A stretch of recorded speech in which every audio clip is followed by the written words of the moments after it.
Ben Shapiro beefing with Candace Owens over Israel. Let me take you to this one first. Here it is.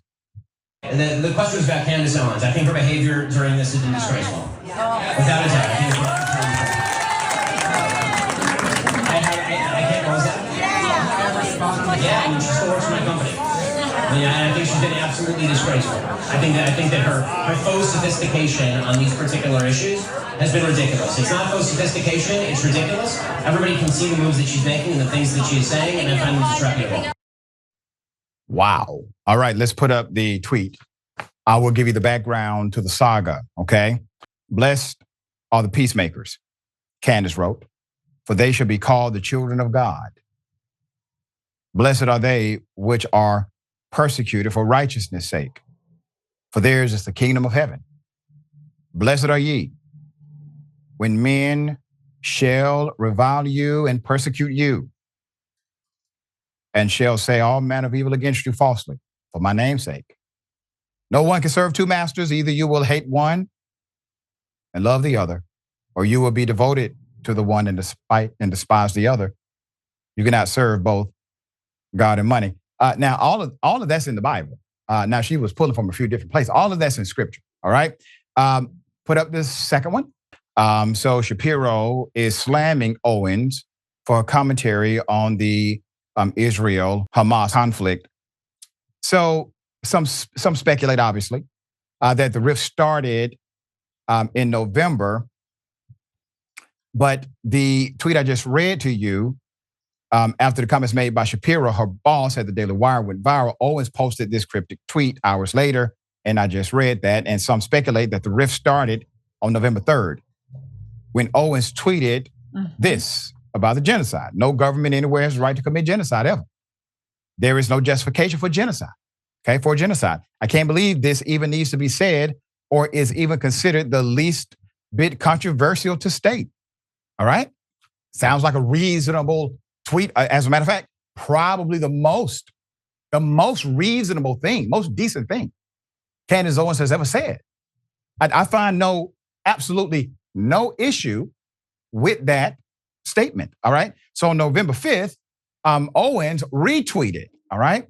She retweeted Max Blumenthal to agree with his comments that, quote, we white American Jews are living through a golden age of power, affluence, and safety, all right? So it says you are about to get into a lot of trouble for stating this.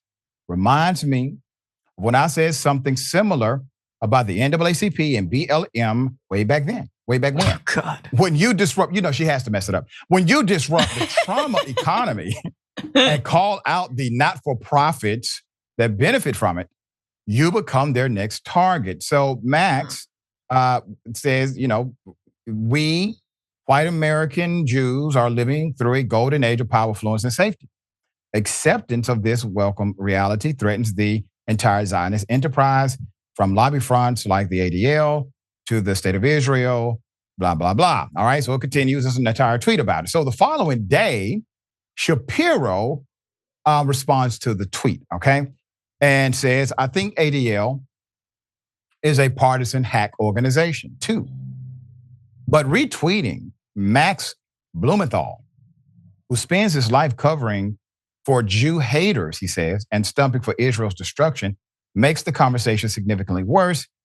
It's garbage. And then he places Candace Owens' tweet, obviously, in the retweet. So Candace would then respond to Shapiro.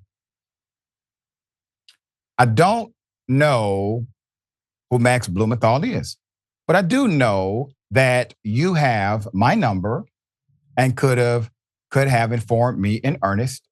Real relationships should trump Twitter theater. Let's set a better example going forward. Okay. All right. In other words, you had my number. You could have called me. You could have talked this out. Interesting. All right. So outrage from other conservatives caused Owens to defend herself against accusations of being an anti-Semite. Here it is.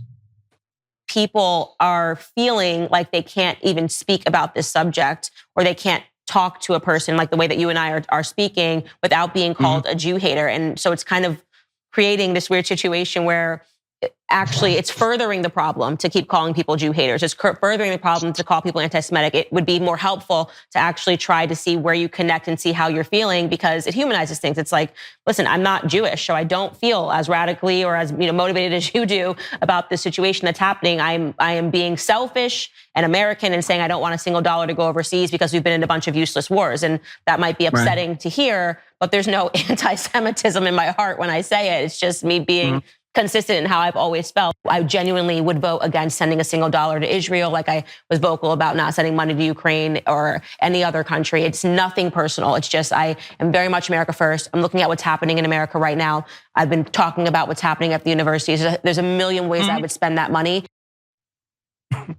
Wow.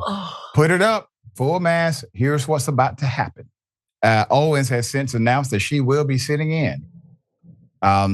down, for an exclusive interview with the former Fox News host, Tucker Carlson, that will be released this evening. Quote, "What an honor," she remarked about the forthcoming conversation, which she said would leave no topic off limits. So that's how they kind of sell it. The choice of Carlson's platform on X as the place to air her grievances is notable, given the fact that Shapiro has also blasted Carlson for downplaying the Hamas October 7th attack in Israel and adopting a bizarre and ugly position that efforts to help Israel would lead to a broader regional war. And, I've